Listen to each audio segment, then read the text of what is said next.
So the search continues for the elusive shrunken head. Let's see, where were we? I think we were leaving my Virginia. That's what we were doing. We were leaving Fairfax County, Virginia.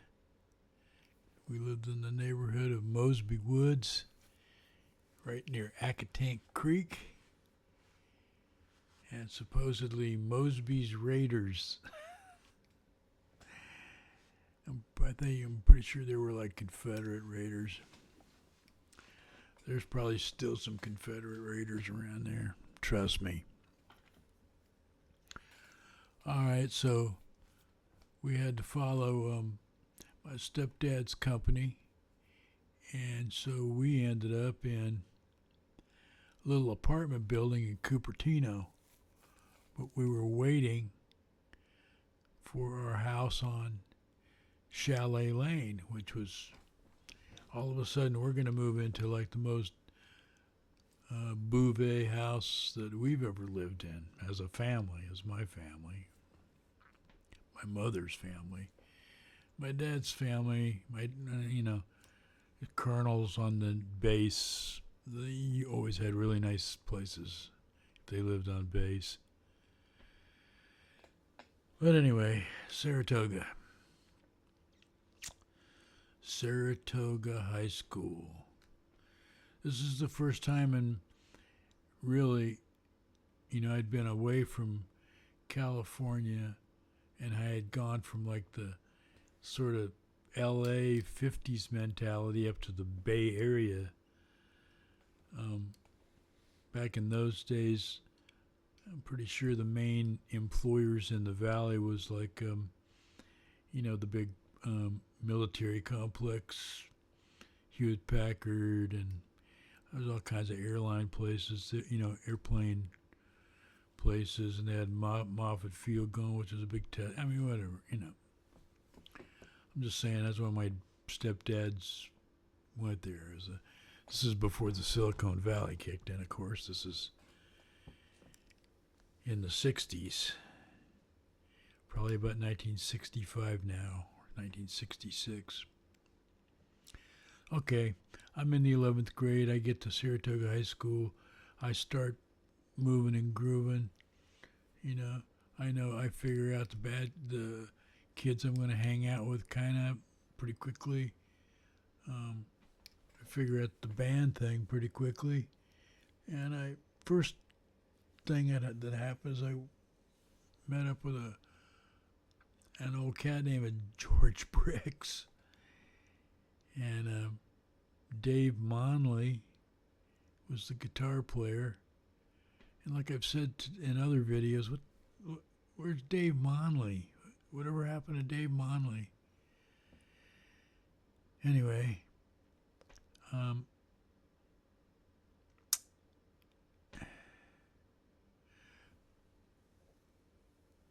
where's I'm drawing a blank on the bass player, but I mean, I was actually Barry Smith. He and I were actually friends when we lived in the same apartment complex in Cupertino, which is now, the Silicon Valley. I'm really getting off on a tangent. None of this shit has anything to do. And I'm just describing the first band I was in Saratoga, which was a pretty good band. I never really liked the name. I think Barry might have come up with that. The Argot. I don't know. Dave Monley was kind of a nerdy guy. I mean, he was a nerdy guitar player. He was a very good guitar player and very polished and, chorded correctly and did all that kind of stuff. And I remember he had one of those kind of haircuts that came down like that, and he always had to throw it back like that with his hand. And it was like a nervous habit he had. And I never knew Dave very well. He was a nice guy, though. I guess. I don't know. George Briggs was a maniac. He's a freaking maniac. And I don't want to get into that. So anyway, that band lasted for a while till I got out of high school, actually. Dave wanted to go in one direction. Not Dave, but George Briggs. George Briggs controlled the band. He had the practice place, and he owned the PA and all that stuff, Her brother booked us. Let's see, what was his name? It's George Briggs, and there was Harry Briggs. It's funny, I can remember these names after 50 years. It blows my mind. Anyway, I got done with that band, and I started meeting, and this is like the hippie thing's starting to creep in now. This is getting to be like 1966. 1967 is when I graduated, the summer of love. I went to Haight-Ashbury during the summer of love, living in Saratoga. But anyway,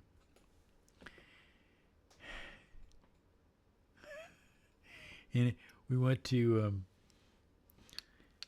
well, never mind. So anyway, this little town, Saratoga, we sort of had our own, like, little hippie scene. I mean, it was connected to the other hippie scenes, but I mean, we kind of had our own hippie scene. And we had a kind of a core group of people that hung out at a little place called the Square. That's what we called it. It was the downtown little plaza. I think it's still there. Last time I was there, which, well, that was 20 years ago. I don't know. It was still there, and that's still people. I went and saw where Brian Collins, actually, Crow Man, had carved his initials in some bricks. I remembered that, and I went and looked, and I found them. So I thought that was pretty exciting. Anyway, so I went along.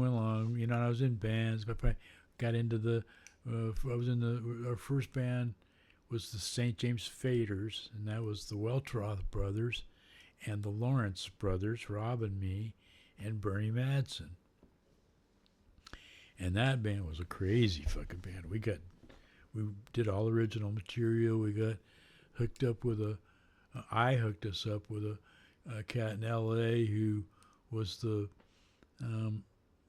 lead singer for the Electric Prunes, and I happen to know his wife's sister, who I went to elementary school with. I lived in that neighborhood, and back in the first California days. So we went down there and we sold we had a record contract. We recorded. Name of that band was St. James Faders, like I said. That all fell apart. Bob took too much acid, went into the nut house. Jack, his brother, went off and got into two horrific accidents. I don't know I believe they're both motorcycle accidents. One got into one, then he got out of the hospital and got right into another one. And that second one, I think, put him out pretty good. Hard for me to remember, pretty foggy, but so that was sort of the end of that band. And the next band we called Jim Deere. And we went through all kinds of machinations in that band. Met some really great musicians, some really good players, Grover Coe, Trey Thompson. Of course, my brother Rob was in it, Bernie was in it. Met some good guys. And still no Shrunkenheads, though.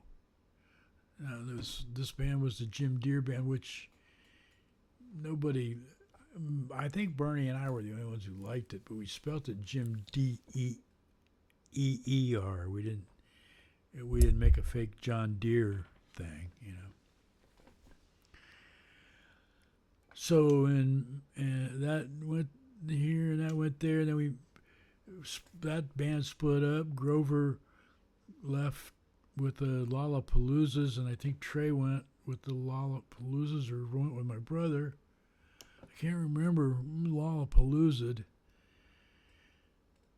I don't remember. I don't remember what happened and who broke up and whatever, you know. I was always the one holding the bag, I always felt. And I would have kept any of those bands together if they wanted to stay together and gone through it, but whatever. Then after a while, I just gave up on that shit and I started leaving bands, going fuck it. Anyway, at the end of this whole time I was in Saratoga, playing in lots of different bands and different situations, which I'm not going to get into, or this video would be, a million miles long. We ended up throwing together a little band in the end, which I think that I screwed that band up too. And I met a cat named Mike Tortero.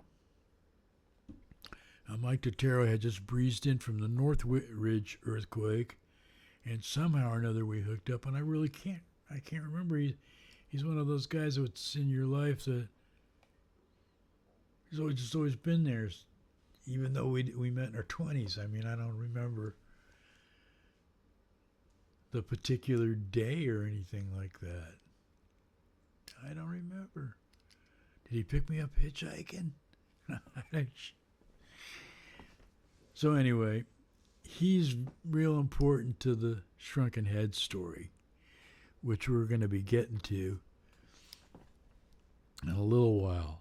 And I don't want to talk too much more about Saratoga because there's thousands of stories just packed into those short little years that I lived in Saratoga.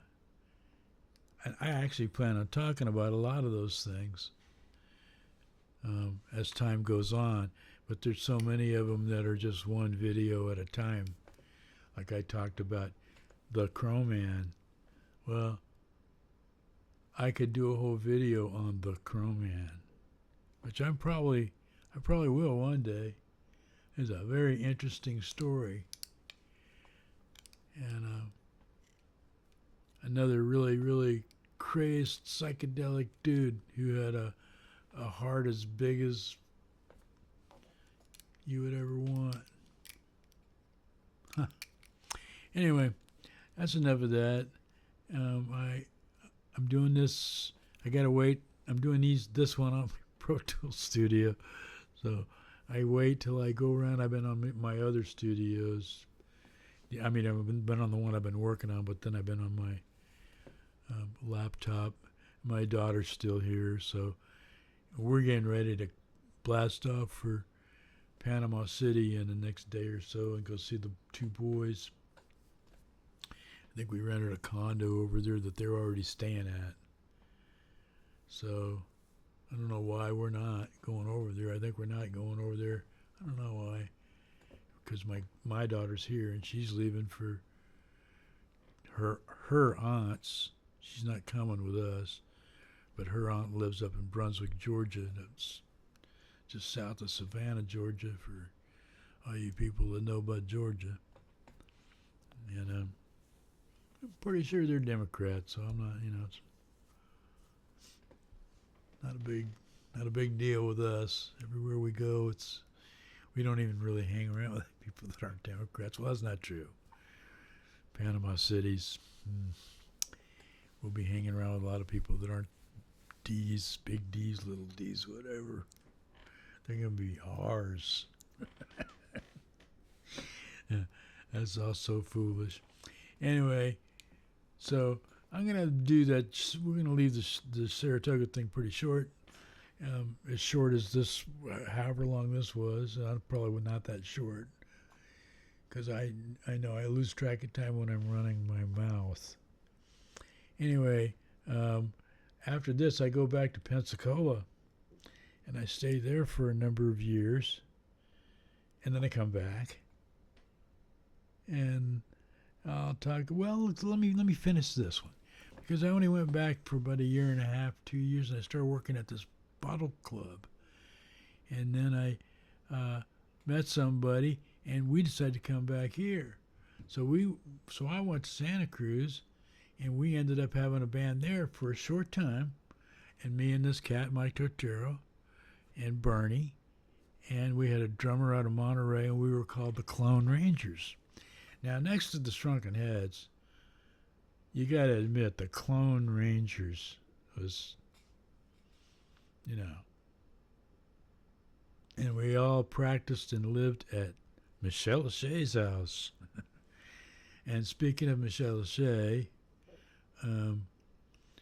also just recently,